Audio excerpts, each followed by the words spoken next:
Hello' everyone, cooking with হায়াতৰ অন্য এটি ভিডিঅ'লৈ আপোনালোক সকলোকে স্বাগতম জনাইছো। আজি চকলেট বিস্কুটৰ এটা ৰেচিপি আপোনালোকলৈ বুলি আগবঢ়াইছো আৰু আশা কৰিছো আপোনালোকে ভিডিঅ'টো চাই ভাল পাব আৰু যিসকল চেনেলটোত নতুন হয় তেওঁলোকে চেনেলটো ছাবস্ক্ৰাইব কৰি দিব আৰু লগতে কাষতে থকা বেল আইকনটো প্ৰেছ কৰিবলৈ একেবাৰে নাপাহৰিব। আৰু আহক কি বনালো, কেনেকৈ বনালো চাওঁ।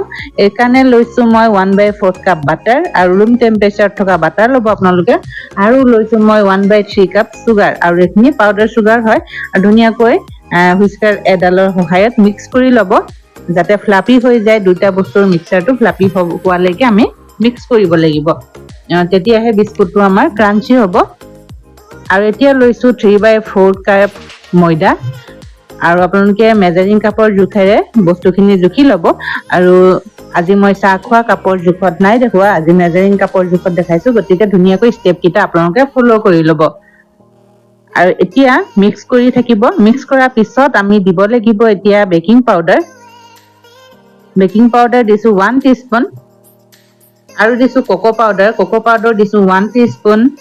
এতিয়া আকৌ আমি মিক্স কৰিব লাগিব, ধুনীয়াকৈ বস্তুখিনি মিলাই ল'ব লাগিব।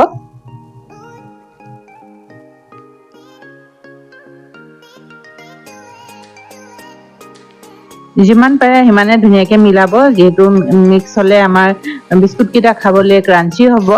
আৰু এইকেইটা হোমমেড হয়, হোমমেড বস্তুবোৰ এনেও বেছি হেল্ডি হয়। এয়া আমাৰ হৈ গ'ল, ডোটো বনাই হৈ গ'ল।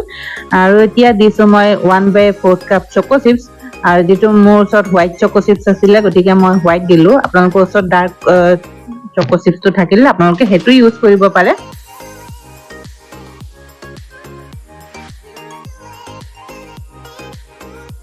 আৰু এতিয়া হৈ গ'ল, গোটেইখিনি ধুনীয়াকৈ মিক্স কৰি ল'লো।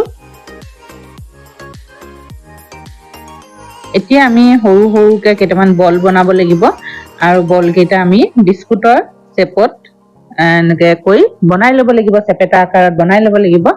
আৰু অকণমান হাতে এনেকে গোল কৰি দিব আৰু এনেকে প্ৰেছ কৰি দিব। এইটো হৈ গ'ল। আৰু এইটো বহুত বেছি শকতো নথব আৰু বহুত বেছি পাতলো নকৰিব। বেছি পাতল হ'লে বিস্কুটটো ভাল নালাগিব খাই, আৰু বেছি শকত হ'লেও ভাল নালাগিব, গতিকে আপোনালোকে এটা হিচাপত ৰাখিব। আৰু যিহেতু মই অভেনত বনাম গতিকে মই ট্ৰেখনত অইল ব্ৰাছ কৰি ধুনীয়াকৈ বিস্কুটখিনি এটা এটাকৈ দি দিছো। আৰু যদি আপোনালোকে কেৰাহীত বনাম ভাবে তেতিয়াহ'লে মোৰ আগৰ ৰেচিপিবোৰ আছে, তাত কেৰাহীত কেনেকে বনাব লাগে দেখুৱাইছো, তাতে আপোনালোকে চালেও হ'ল। আৰু এতিয়া চাওক, মই গোটেইখিনি বেক কৰি অনাৰ পিছত, আৰু ইয়াতো মই 15 মিনিটছে বেক কৰিছো 120 ডিগ্ৰীত। এয়া চাওক কিমান বেছি ধুনীয়া হৈছে, আৰু বহুতো গোন্ধটো বহুত বেছি ধুনীয়া ওলাইছিলে। আৰু এতিয়া হৈ গ'ল আমাৰ বিস্কুটৰ ৰেচিপিটো কমপ্লিট হৈ গ'ল। এতিয়া মই একেবাৰে ওচৰৰ পৰা আপোনালোকক এটা ভাঙি দেখুৱাই দিছো, চাওক এইটো চাওক। আৰু এনেকুৱাকে টেমা এটাত হওক বা কিবা কণ্টেইনাৰতে হওক আপোনালোকে ষ্ট'ৰ কৰি বহুত দিনলৈকে খাব পাৰিব। ঠিক আছে, আজিৰ কাৰণে ইমানেই। আৰু ৰেচিপিটো চাই কেনেকুৱা লাগিলে তেওঁ সকলোৱে মোক কমেণ্ট এটা কৰিব। আৰু ভিডিঅ'টো প্ৰথমৰ পৰা শেষলৈকে চোৱাৰ বাবে সকলোকে বহুত বহুত ধন্যবাদ।